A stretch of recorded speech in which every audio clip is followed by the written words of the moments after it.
Peskov Ukrainadagi mojaro yaqin kunlarda yakunlanishi haqida shoshilinch xulosalar chiqarishga hojat yo'qligini aytdi.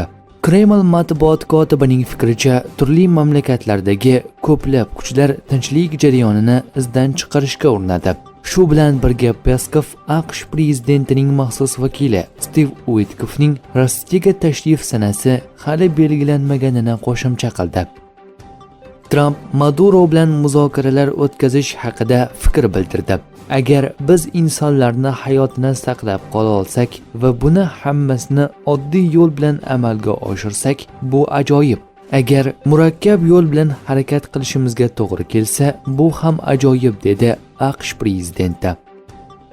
Ukraina na bosib olingan hududlarni Rossiyaga tegishli deb tan oladi, na konstitutsiyani o'zgartiradi. Bular biz uchun qizil chiziqlar hisoblanadi. Ukraina prezidenti ofisi rahbarining maslahatchisi. Putin Trump bilan suhbatda uni Ukrainaga Tomahawk uzoq masofali raketalarini yetkazib berishdan voz kechishga ko'ndirgan. The Wall Street Journal gazeta ma'lumotlariga ko'ra, 16 oktyabr kuni bo'lib o'tgan suhbat chog'ida Rossiya rahbari Vladimir Putin AQSh prezidenti Donald Trampga raketalarning Ukrainaga topshirilishi frontdagi vaziyatga ta'sir qilmasligini, biroq Washington va Moskva o'rtasidagi munosabatlarga jiddiy zarar yetkazishini aytgan. Reuters AQShning Ukraina bo'yicha 28 bandlik tinchlik rejasi Rossiyadan olingan hujjat asosida tuzilgan.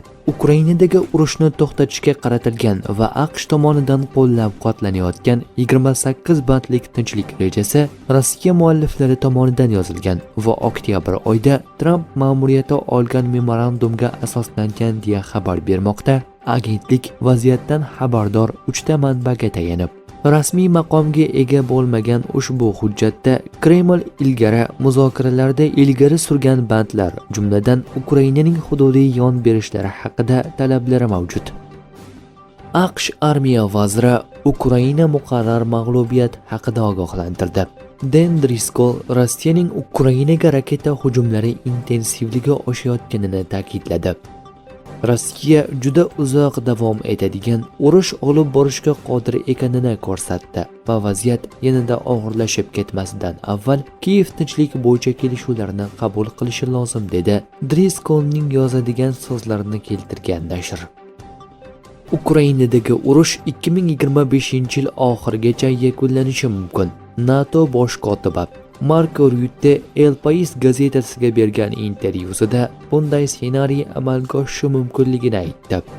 Jeneva muzokaralaridan keyin yana uchrashuvlar o'tkazilishi, shuningdek ayrim masalalar bo'yicha Yevropa ittifoqi va NATO bilan alohida muhokamalar olib borilishi kerak, dedi Rutte.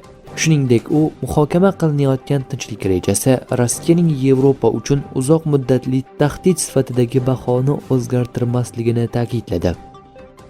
Kirill Dmitriyev Rossiya va AQSh prezidentlarining vakillari Ukraina bo'yicha tinchlik rejasini muhokama qilgani haqidagi xabarni fake deb atadi. Rossiya prezidentining maxsus vakili bu haqida X ijtimoiy tarmog'ida yozib qoldirdi. Shundan so'ng u o'zining avvalgi tweetlarining birini keltirdi. Biz tinchlikka qanchalik yaqinlashsak, urush qo'zg'atuvchilar shunchalik izchil va xavfli harakat qila boshlaydi, deyiladi Dmitrijevning tweetida.